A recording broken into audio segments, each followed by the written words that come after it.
The two best words in sports. Game 7.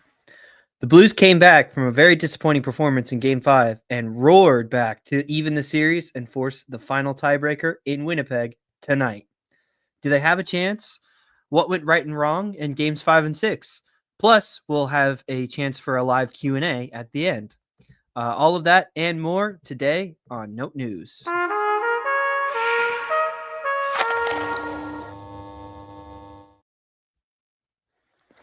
Hello, everyone. Welcome in to this live edition of Note News, solo edition today. John is dealing with some car troubles, so he couldn't make it today, unfortunately, at the most exciting time in the year. But we'll be here to break down the, heartbreak or elation from this game tonight. But things feel pretty good right now in Bluesland. And hey, I think the biggest thing we can all say is that the fact that they got to here in the first place is just so excellent and exciting. But let's get started today. Before we do, if you are not subscribed, please subscribe. It really helps us expand, and hit that like button. It helps share this video or this live stream to other Blues fans who may or may not yet know about the podcast. So it really helps us out. Much appreciated. And we appreciate all of your support. So enough of that. Let's get into the fun stuff. We're going to Game 7. It's crazy, but it's true. We have made it to Game 7 of a playoff series in a season where we didn't really think that there was a chance that, or at least most people didn't think that there was a chance of anything like this happening. And yet here we are with a Game 7 in the playoffs with this young core. You really couldn't ask for a better script, I think, for how this core is going to develop together and play together over the next couple of years. There couldn't be a much better outcome than taking the President's Trophy winning team to 7 games and really dominating them in the games that they've won, and losing pretty close games in the games that they've lost. So an exciting win in Game 6, of course, sort of balanced out the really, really terrible Game 5, which we will break down both 5 and 6 since we weren't able to do an episode after Game 5. But I would say at this point, most Blues fans can agree the season is a success at this point. They have achieved essentially their goal of making the playoffs in the first place, which is amazing that they got there. And then to push the series to 7 games in Winnipeg and really have a chance to do something special tonight, regardless of outcome. Obviously, we're all pulling for the Blues win here, but I think regardless of outcome, we can agree that the season has been an overwhelming success. They are absolutely playing with house money right now. If they lose, it'll be a heartbreaker for sure, especially on how close they came. But regardless, I mean, what a year, and they've played so hard to get here. So congratulations to Monty and the guys.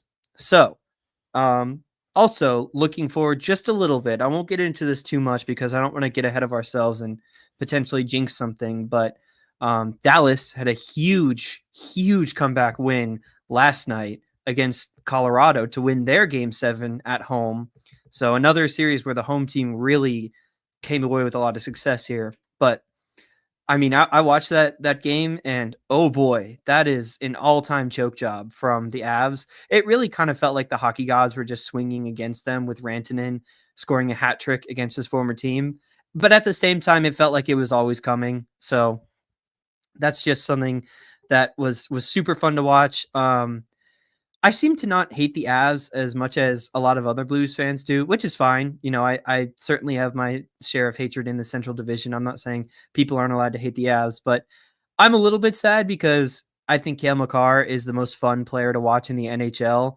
For him to do what he does as a defenseman is just insane. It looks like the game for him is on like 1.5 times speed or 2 times speed, or like his body is sped up quicker than a human should be able to skate. So I'm a big Cale Makar fanboy, and I just think Dallas is kind of boring, and I dislike Dallas a lot more than I dislike Colorado. Although that that's more based in, I feel like growing up as a Blues fan, it felt like Dallas was always the pesky team. Now it's Colorado is the team that does like to hit. So either way, not really a good outcome. Obviously, as a Central Division team is going to move on either way. But I will say, if and only if the Blues can pull it off tonight, I think everyone in their right mind would rather take on Dallas than Colorado in the second round, even Winnipeg, because Colorado was considered a cup favorite, especially in a brutal Western Conference that I really do believe there is something to be said about Dallas moving on here that adds a lot more variability as to the rest of the bracket. And last thing I'll say, a game 7 in the early rounds plus Winnipeg Dallas in the path sounds awfully familiar to a certain Stanley Cup winning team. But regardless, we're here to talk Blues, and I'm here to talk previous playoff games that we didn't get to cover. So, game 5. Game 5 was, no other way to put it, an unmitigated disaster. Also, I should say thank you all for tuning in live. I appreciate everyone who's here live. Feel free to leave any comments down in the comments section. I'll try and respond to those as we can. But if there's more of a discussion to be had, I'll probably save those to the end of the episode. But throw everything in the chat, and I will respond to it all as best I can. So game 5 was an absolute disaster. It was a really, really bad showing against a really good team, obviously. But yeah, playing on the road when they looked so competitive in their first 2 games, this one was ugly. It just felt like everything was off for the Blues that night. It almost looked like a hangover game. It was just that bad. So final score was 5-3 Jets. I really don't know that the final score is even indicative of just how skewed in the Jets' favor that was. For Winnipeg, Kyle Connor, Nino Niederreiter, Dylan DeMello, Nemesnikov, and Adam Lowry scored. And for the Blues, Nathan Walker tallied 2 goals, which we'll get to that. And Jimmy Snuggerud had a goal of his own. That was really nice and was sort of flying all over the ice. But just an overall really disappointing performance from the team. I would say the biggest thing watching that game, it was a frustrating watch. I would say the biggest thing watching that game was it felt like they just could not connect on a single pass. Their transition game was off the entire night and never got better. And that's it. Like in the Stanley Cup playoffs, I don't think you should expect to win any game where your transition is just off. But I'm especially against this team that we're playing. Yeah, no wonder. So I think the passing through the neutral zone was just atrocious throughout the night, and that was the biggest problem that they could just never overcome. I don't know if it was coaching or just off, or the pressure got to them in a tough environment. But it was an ugly game to watch, and just the Blues couldn't really generate anything offensively going. There were some impressive performances from Braden Shen, who led the team in expected goals that night, as well as Nathan Walker and Alexei Toropchenko ended up as 2 and 3 on that list, both with large numbers themselves. So that's another point we'll get to later, is the fourth line play. But I want to cover all of the negatives before we get to the positives. Excuse me. The other really ugly performance about Game 5 definitely was the defense and the D pairing.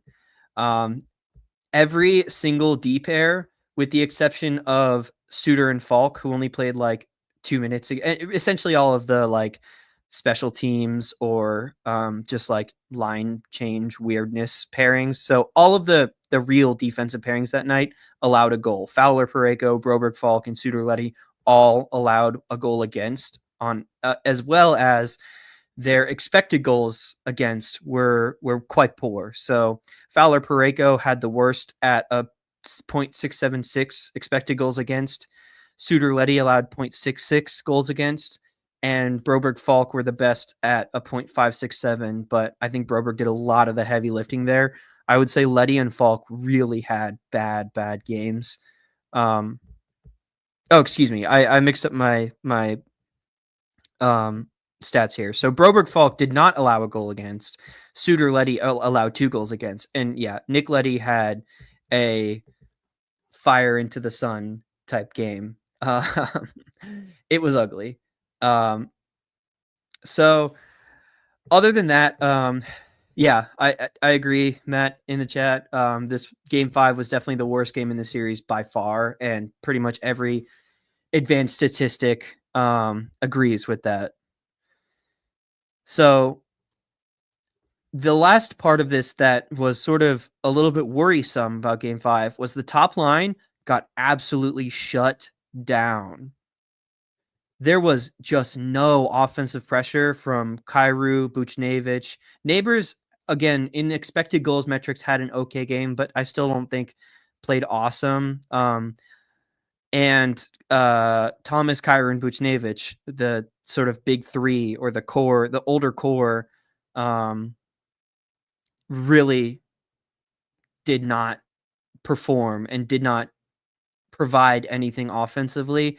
And if your top line isn't going against any team in the playoffs, really, you can't expect a lot of good things to happen.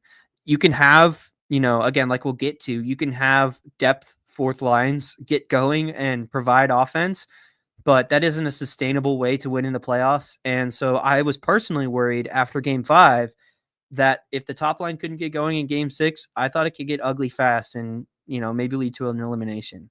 Thankfully, that did not happen. But I do think that there is something to be said about Thomas and Kyrou playing in Winnipeg. Their career numbers in Winnipeg are pretty bad. Their playoff numbers in Winnipeg have been really bad. The only one who really stands out from the group is Pavel Buchnevich because of that hat trick game where he, put up a huge game. But, even then that was at home. So we're really looking for more from the top line tonight in game 7, which we'll get to. I'm sort of jumping around here, but trying to go chronologically. So to get to some of the positives of game 5, there wasn't a lot, but I would say one thing is that the top or the culture never really broke down. Even into the final seconds of the game, there was still a push to win the game and to fight and to try and get the equalizer. Even after Lowry scored the backbreaker that ended up putting it 5-2 Jets, Nathan Walker still ended up scoring, and you still saw like effort from the boys at that time. So I think there's something to be said about their will to fight, and just the culture here really is very strong. And even in an ugly game in the playoffs, they still don't give up, even if they just can't connect on their passes. And my other like positive note I have for this is just Nathan Walker. Hello? Like, okay. This is, I think longtime Note News fans know that Nathan Walker is my hero. I made a video about him I'm very proud of, and I will always talk up Nathan Walker when I can because he is as tall as me, and he is somehow one of the most physical enforcers in the game. Like, that is just so funny to me, and I love it. I love every second of watching him play, but 2 goals in a game, and then when we get to game 6, like scoring again, like getting close to team leaders in goals, getting legit production out of Nathan Walker here. He's always had a great shot. But I am just so impressed with Walker's drive and skill to find, like, to create dangerous opportunities when there isn't anything, just because he's so like small and shifty. And so opposing teams won't expect him to do the things that he can do.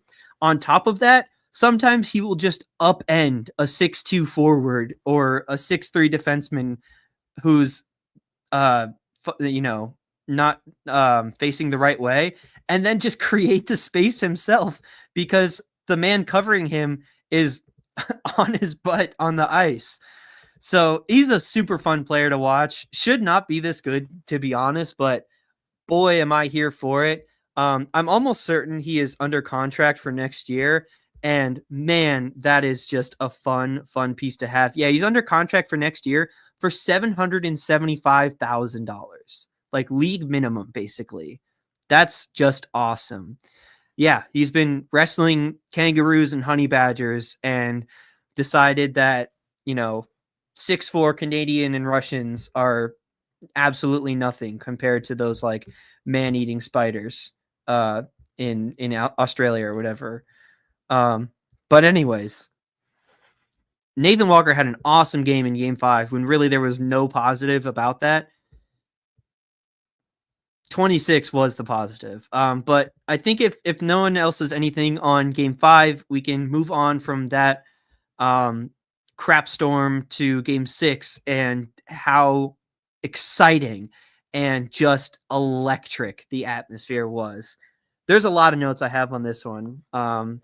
So the final score was 5-2 Blues. It was almost 5-1, but couldn't quite lock it down at the end. But even then, like 5-2, allowing 2 goals, that's a winning performance. 10 out of 10 times, 9 out of 10 times, I guess.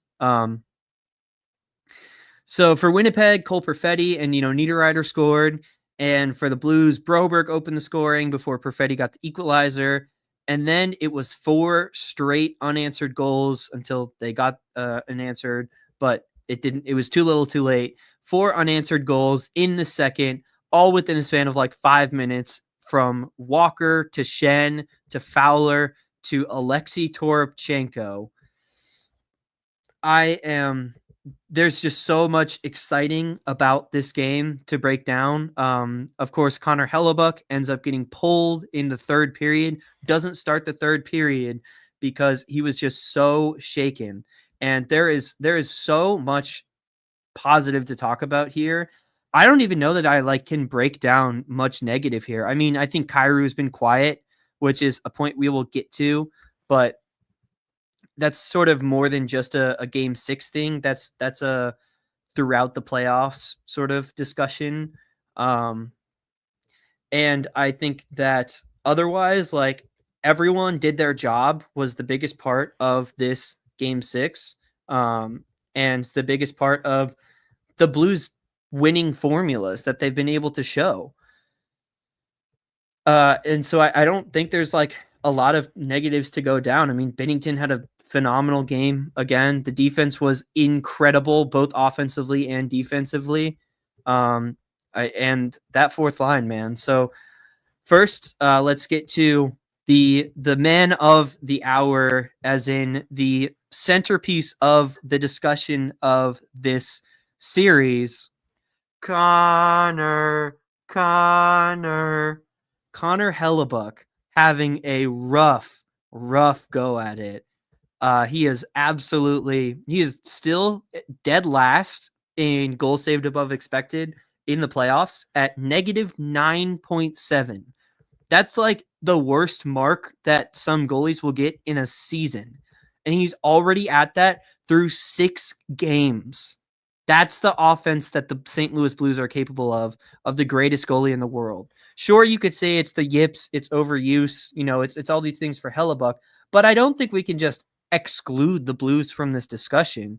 If this were, no offense, now listener, John Poston, I don't really know that the Canes are putting up, 5, 6, 7 goals against Hellebuck. That's just not the type of hockey they play. The Blues deserve credit for scoring these goals. And a big part of that is the atmosphere in Enterprise, which I personally want to talk about because I feel very passionately about it, about how the atmosphere has been absolutely unreal in Enterprise. Blues fans sorry, I'm trying to fix my lamp and the lighting in here is kind of weird. Blues fans this postseason have absolutely brought it. They have shown up and showed out for the first time, making the playoffs in 3 years. When, some casual fans might be thinking that, oh, this is just a transition year and there's probably not much to show for. No, Blues fans have showed up every single game. And even on the road, there are Blues fans showing up in Winnipeg too. But Enterprise has been, I would say, among the best atmospheres this playoff series or this playoff year by far. And I don't think that's crazy to say at all. I really think that Blues fans are a part of this series formula. Like, the calculus is not the same because of the home atmosphere in St. Louis. And that just makes me so unbelievably proud as a Blues fan to have that kind of energy that they can bring. It's just unreal. I saw a video from the St. Louis Blues like tweeted out a thing of like during game 6, it was like 110 decibels at some point, which is like way past hearing damage levels. Like, it was a truly rowdy barn, more so than most hockey teams across the league can claim. So for this to be the first taste of playoff hockey in St. Louis in years, and it's like we never left. It gives me so much pride as a Blues fan that, we have such a passionate fan base, and that not only that, it affects the game. It has a real impact on the performance of a guy like Connor Hellebuck, who, like I said, dead last in expected and goal saved above expected, and is 7th worst in the playoffs in save percentage at an .815 save percentage. That isn't even like NHL backup levels. That's like send him to the AHL yesterday levels.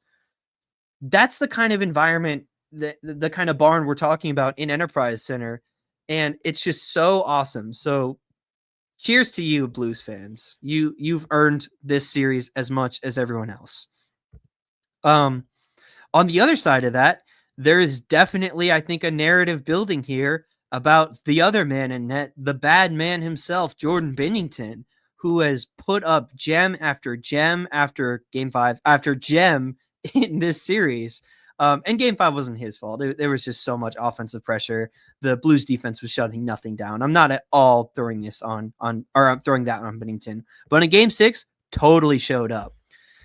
He was there making every like huge save. The Jets actually in game 6 crushed the Blues in expected goals, especially into the third period with the high danger chances that they were creating.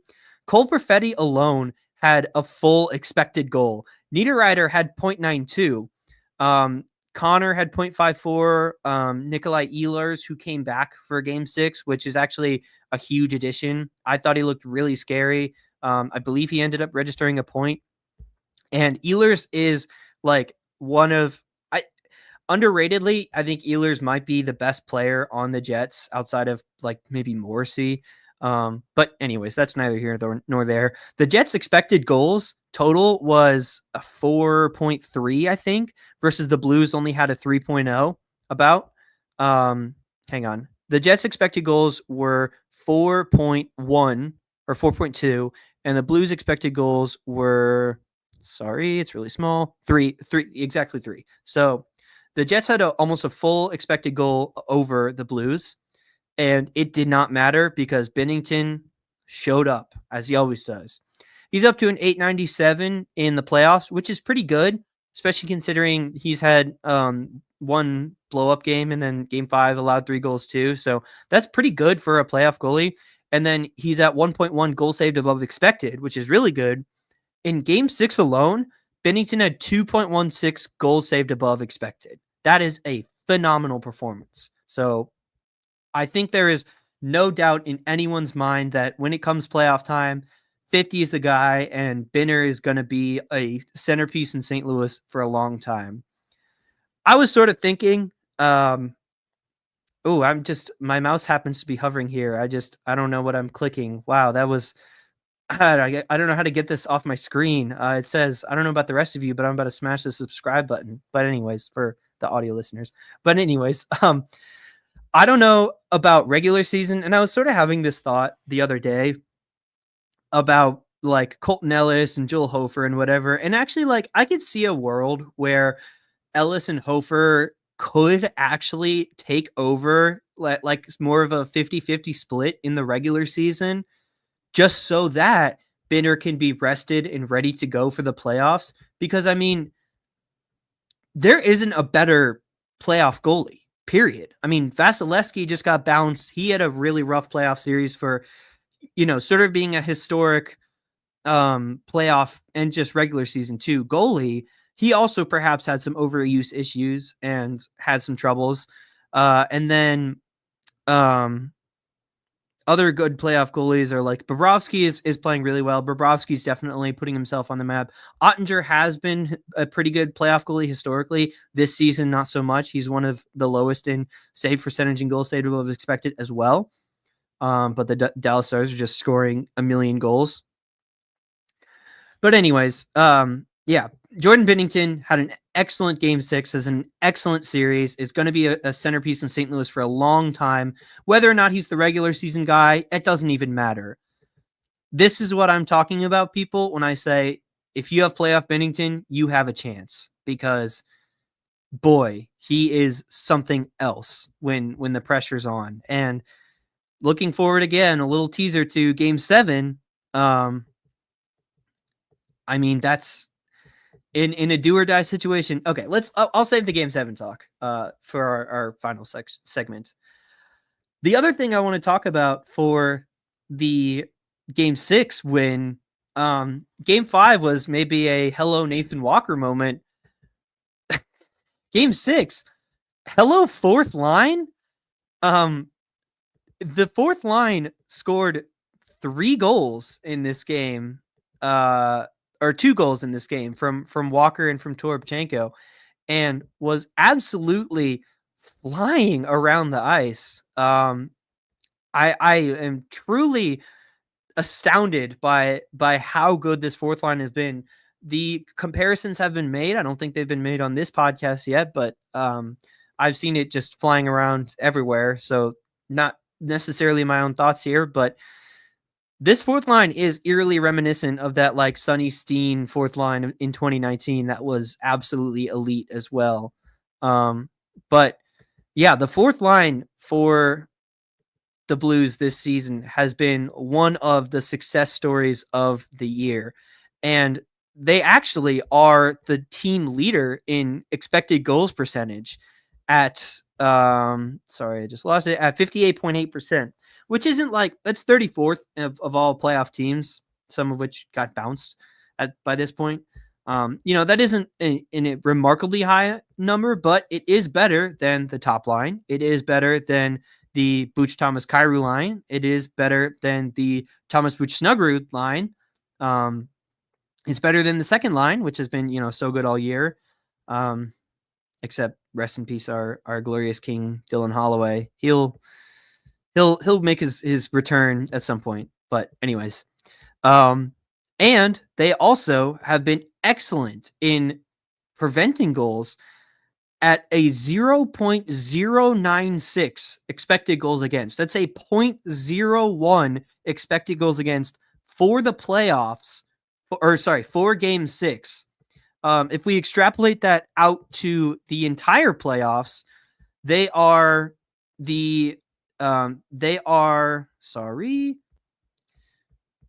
further down the list for sure, but still only at 1.4 expected goals against for the entire run of the playoffs. That's excellent. Now, I do want to talk about sort of the expected goals against leaderboard for all Blues lines, because there is a lot of good to talk about here. And that starts with Oscar Sundqvist, which I'm so elated that I just said that sentence. I don't know that I ever saw this coming, but Oscar Sundqvist and Zach Bolduc, along with Matthew Joseph, have a 0.4 expected goals against, which is 15th best in the league, but really like at the top, it's sort of like between second to 15th is a 0.2 difference. So not that much. Excuse me. I mean, you need to grab some water here. it is so impressive what Sundqvist and Bolduc and Joseph have been doing. It was kind of funny. There was a moment in, I think it was game 6, where Joseph actually blocked what could have been a goal for one of our players because he was screening Hellebuck, and it just hit off his body. So he's too good at defense. But Bolduc, Sundqvist, and Joseph have a .4 expected goals against. Tied with them is Booch, Thomas, and Neighbors, also at a .4 goals against. And then the other Sundqvist line is Texier, Sundqvist, Bolduc, which has a .5 expected goals against. So Sundqvist and Bolduc on the third line have been a defensive nightmare for teams to handle. That on top of the fourth line always being stalwart defensively with Foxa, Torpo, and Walker, obviously.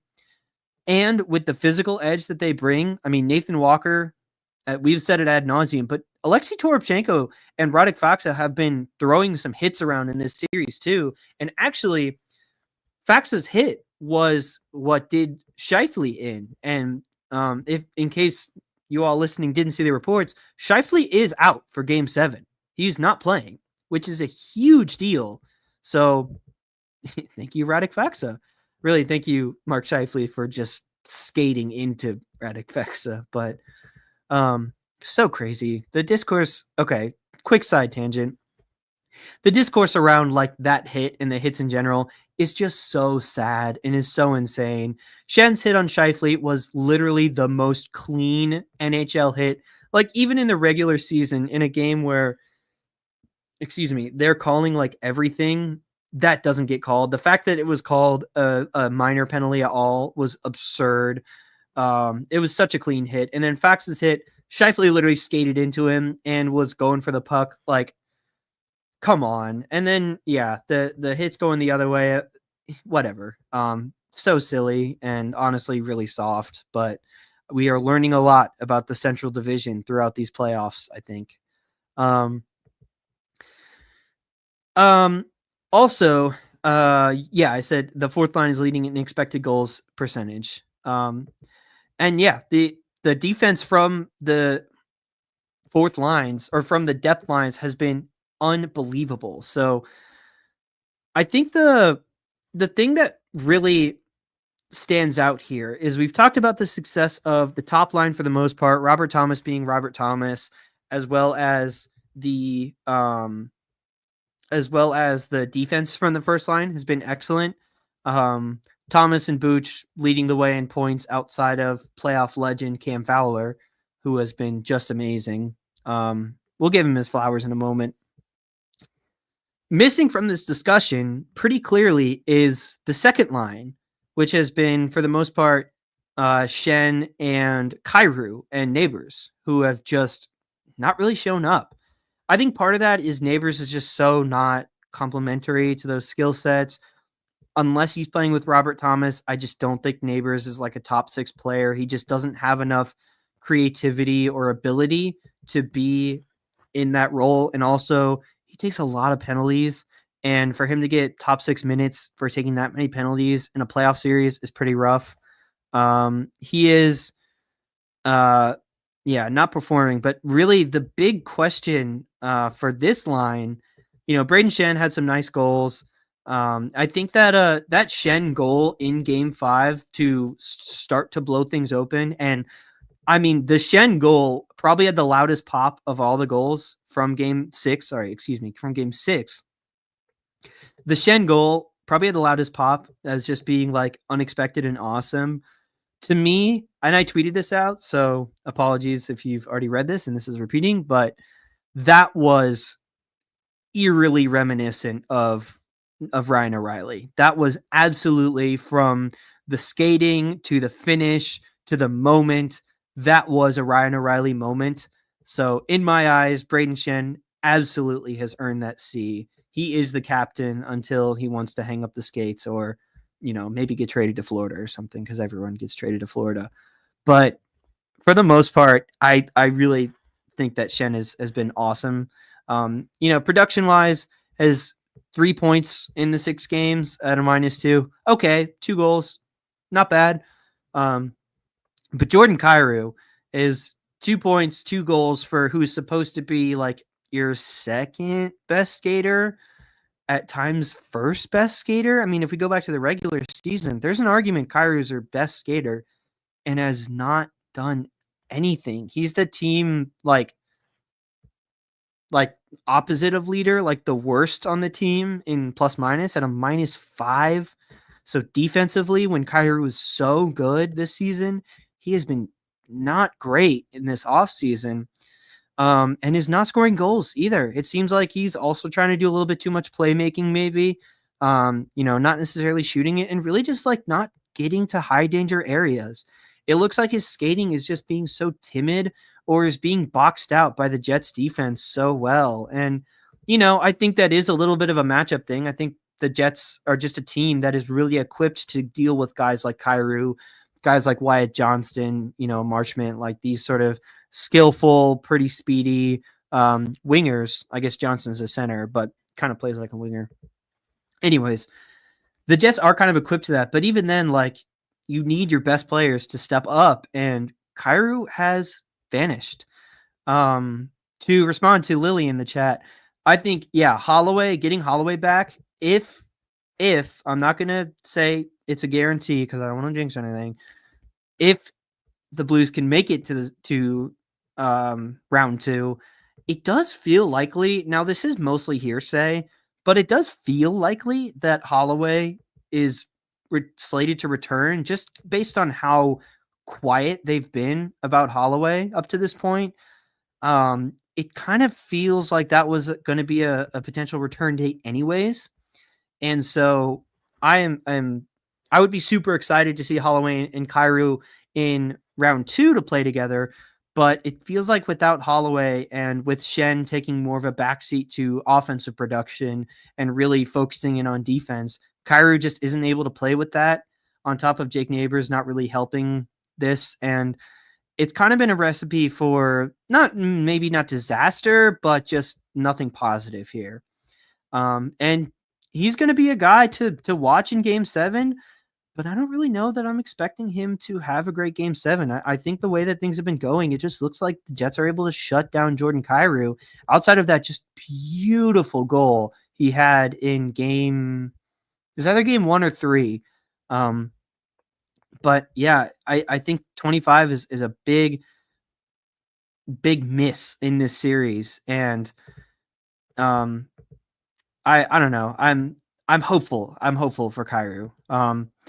Shout out D Browns in the chat. Kyrou's been driving to the here. I'll highlight it. Kyrou's been driving to the net. Game 4. That was evident. Falk and Shen's goal don't happen without him. We need him to do better, but he's been doing things. That's true. We can give him his credit for definitely, like you said, playing behind the net really well.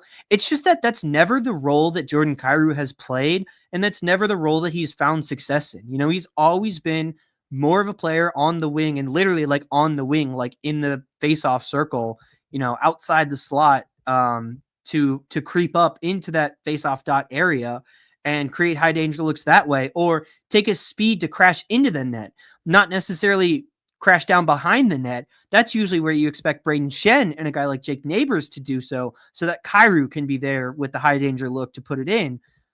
He's been taking a different backseat role, and I agree. I think that's also why I don't necessarily expect him to produce this game.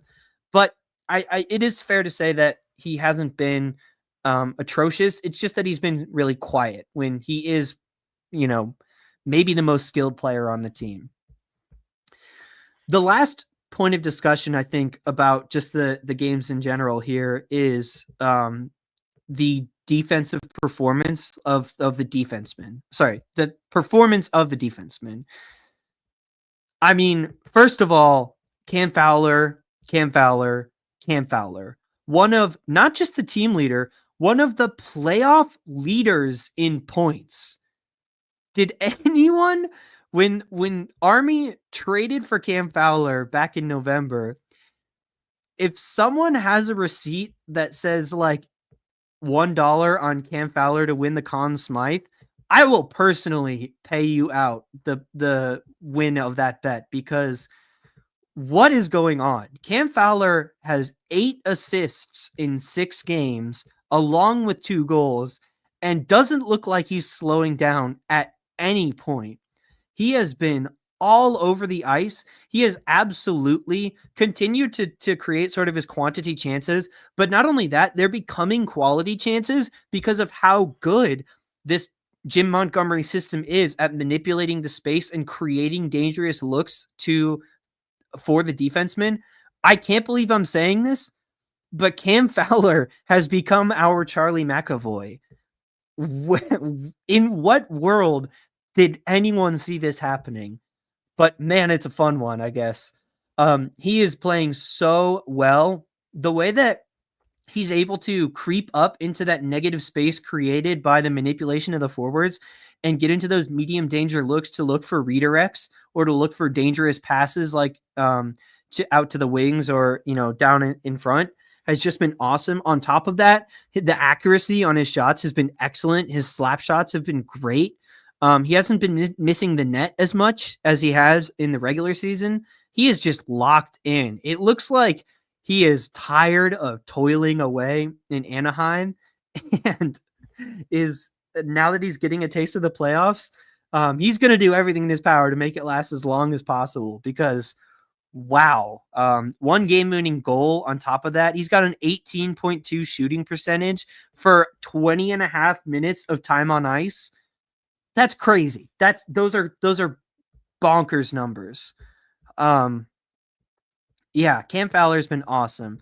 On top of that, Philip Broberg has looked amazing defensively and offensively. Now, points-wise, he's got 2 points in the 6 games, but he's also a +9 on the team, which is the highest by far.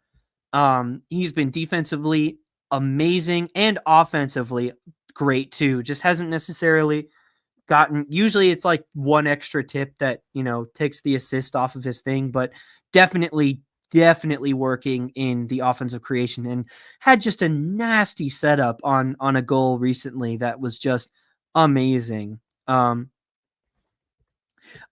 so impressed by the Fowler-Parayko pair have been defensively pretty good. Parayko also has been offensively playing really well. He's got 5 points, 4 assists. Excuse me. He's been living up to the moment and doing Colton Parayko things for the most part. Maybe we could see a little bit more of that goal scoring unlock, but I don't know. I guess we'll see on that one. And Justin Falk has been like okay too offensively. Defensively, still not great. But offensively, as I've said before, he does offer something to this team that just not many have. He's tied for the lead in shots among defensemen at 11, tied with Cam Fowler, of course. And he's like been pretty good at manipulating space and like quarterbacking as well. I think he's been fine. His puck handling has had some moments of not so nice where he like missed a handle and, the puck cleared the zone on an offense or had to reset a transition play because he just overskated or missed a like handle again. But I think Justin Falk's been pretty good.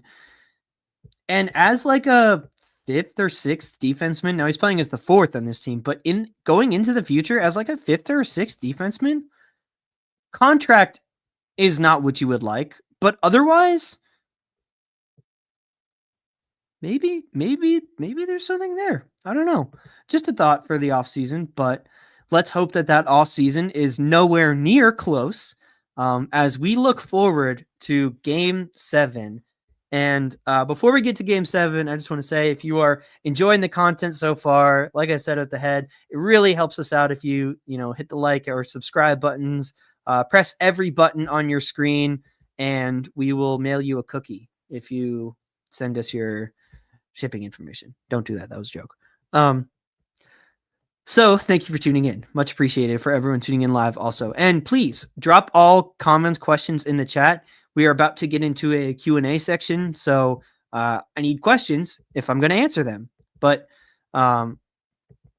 Game 7. Here we go. It doesn't get better than this. From the words of Jim Montgomery himself, it doesn't get better than this. The boys fought so hard to get to Game 7, and oh boy, they have earned it through and through and through. The fact that they could take this Jets team to Game 7 in the first place is just amazing.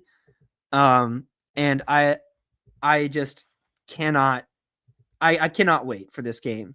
Even if it's another close loss, it'll hurt really bad for a long time, but it's still pretty cool. I'm just so impressed with the grit and fight of this team and the way that they've responded to every challenge. And that's actually where I want to start with this game, is that this is going to be me breaking my job as an analyst and a podcast host. Quick pause for water. I think, in my opinion, in Game 7s, I think that everything sort of, not totally, but everything kind of goes out the window, because literally anything can happen. It, by definition, is anyone's game. The pressure is unmatched, and it's the moment where stars shine, and that can really do something. Excuse me, sorry. That can really do some things to really good teams. Excuse me, my apologies. Okay, no more water. Heard that. In a Game 7, anything can happen, and the amount of pressure that puts on a team, on any team, let alone the narrative, which I'll get to, that can change a game script in an instant. But there is a narrative here, and oh boy, it does not look good for the Jets. In every Jets win, they have only been able to win at home, and they have only been able to scrap out incredibly close games, with the exception of Game 5. And even then, it still ended up being 5-3, which is not like a blowout, like a 5-2 or a 7-2. I kind of forgot what the final score of that one was. But there is absolutely all of the pressure in the world on the Winnipeg Jets and on Connor Hellebuck, the man of the hour. Connor. I love that so much. I dream about it every night. But there is all the pressure on the world on Connor Hellebuck. And obviously, he's played great at home so far. He's not let the shots in, but it's been close. And the Blues have had great expected goals numbers. And even in the first period of Game 5, no, maybe it was Game 2. I'm sorry, I can't totally remember. But I do remember the commentators commenting on this, and something I noticed as well. They were saying this must have been Game 5, because it was after the total blow-ups in Games 3 and 4. In the first period of Game 5, they were saying that his technique looks really shaky in the first period, or looked really shaky in the first period of Game 5. The Blues couldn't get the bounces to go through, but there was a lot of times where he was overstepping, or he was overextending, or he was out of position, or just kind of got a lucky bounce. So he's feeling that pressure, and he's been able to hold it up at home, and he's going to have the support of the home crowd. Winnipeg, I have to respect Winnipeg fans at this time of year. The whiteout is one of the best playoff atmospheres ever, no doubt.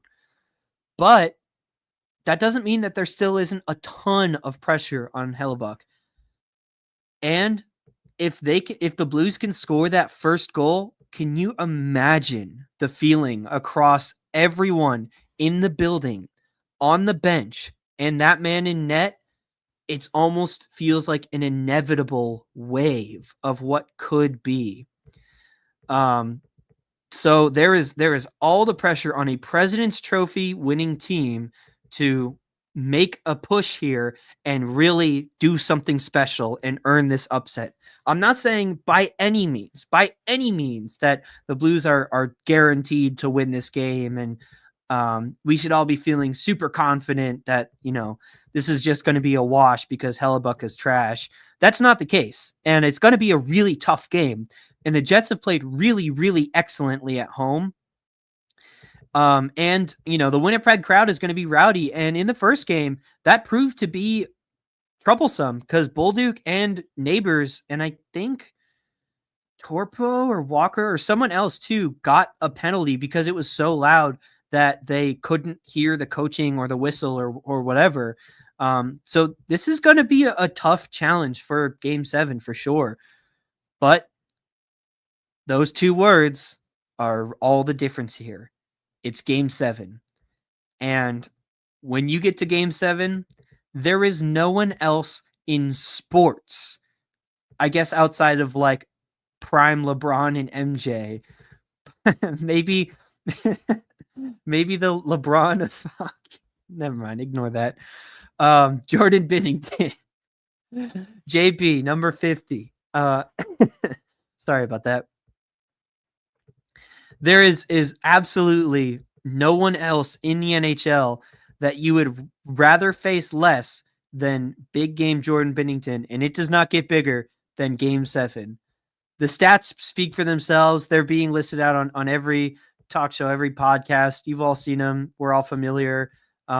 This is where, narratives are born, and a narrative has been born and cemented with Binnington. So it's almost expected that he's going to have a great game.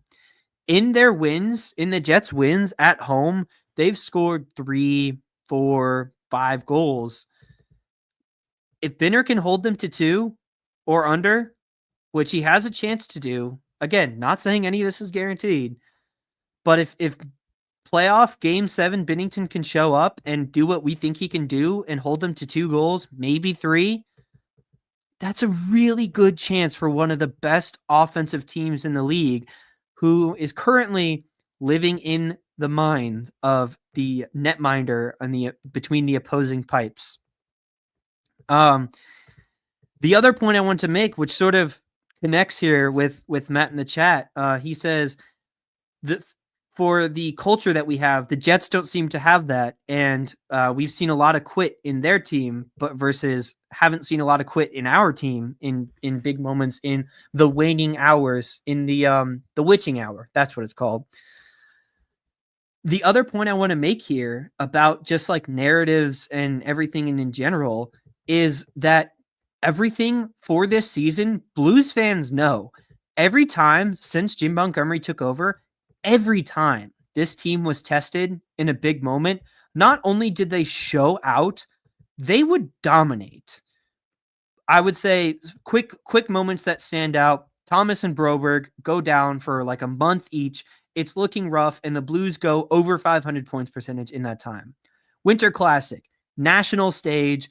It's the only game on screen that day. Just a dismantling of their division rival in the Chicago Blackhawks. Trade deadline week, when we thought the Blues were going to be sellers, they were a game under 500. They go 3-0 to keep their hopes alive and decide to stand pat, which obviously ended up leading to a playoff berth. There's a couple other moments I'm forgetting for sure, but then of course, we have the franchise record 12-game win streak that every time, for the first, I don't remember it off the top of my head. I'll see if I can pull it up really quick here. But for the first stretch of games, they were pretty much crushing everyone that they played against. Up until, so 1, 2, 3, 4, 5, 6, 7 wins.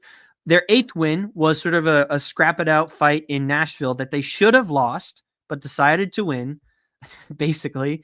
You could say that was a test of a very scrappy underdog win, or maybe not underdog because Nashville was buns this year, but a scrappy, tough win that they took it to Nashville. And then their next game was against the Colorado Avalanche, who were surging. They were 8-2 in their last 10 at this point. I remember because I did a video on it. And they were one of the hottest teams in the NHL, a division rival that's always given us trouble. And they put together in their biggest test of the season up to that moment, a 2-1 victory, a gritty statement win. Their next win in the series was they go scoreless against Detroit for like 40 minutes into the third period. Detroit finally gets a goal in Jimmy Snuggerud's debut. And it's like, oh man, feels like this is going to be the end of the streak. It was fun while it lasted. 30 seconds left. Jordan Kyrou scores to send the game to overtime. And then Fowler buries it to win. Another test that they could have given up at any point. Didn't. 30 seconds left. Kyrou scores, goes to overtime, knows that we can and will win this game. Against the Penguins, go up pretty big. Penguins mount a comeback, which they shouldn't have allowed, but it happens. Hockey happens. Penguins force overtime, and Thomas says, no, we are keeping the streak alive, gets the 11th straight win. And then to go for history, has to play our demon in Colorado at home, but still a tough game.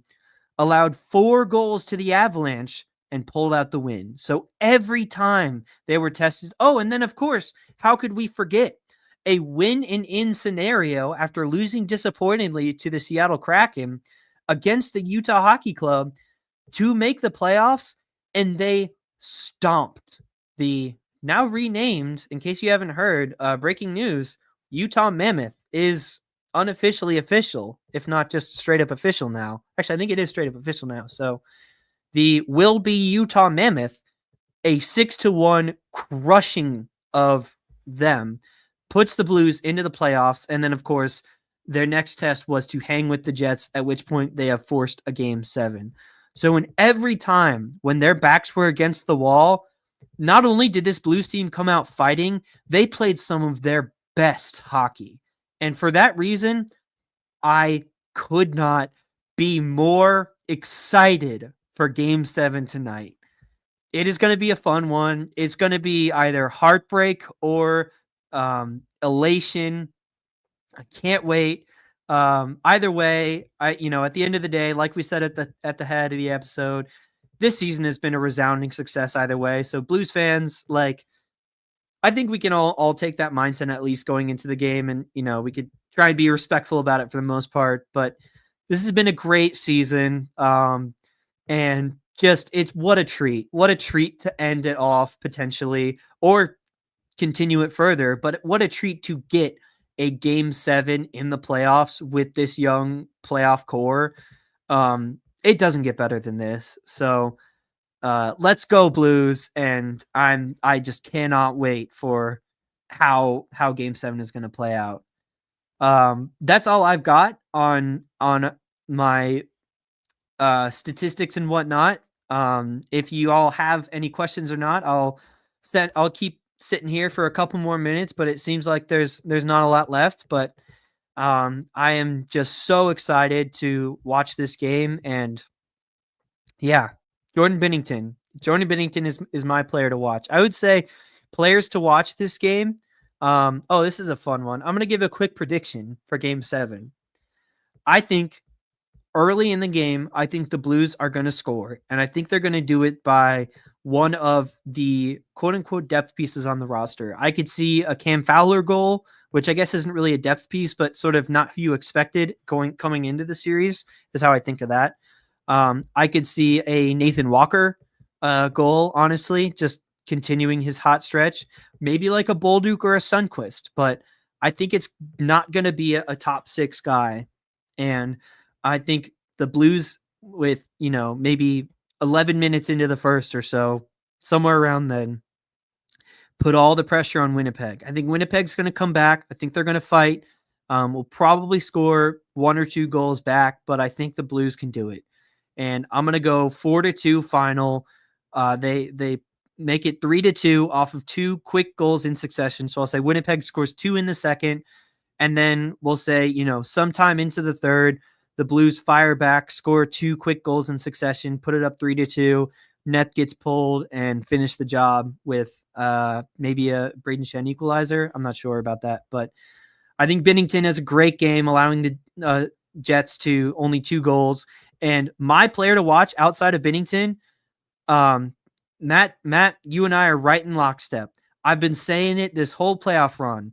Snuggerud is going to have his playoff moment. He's been playing so excellent so far.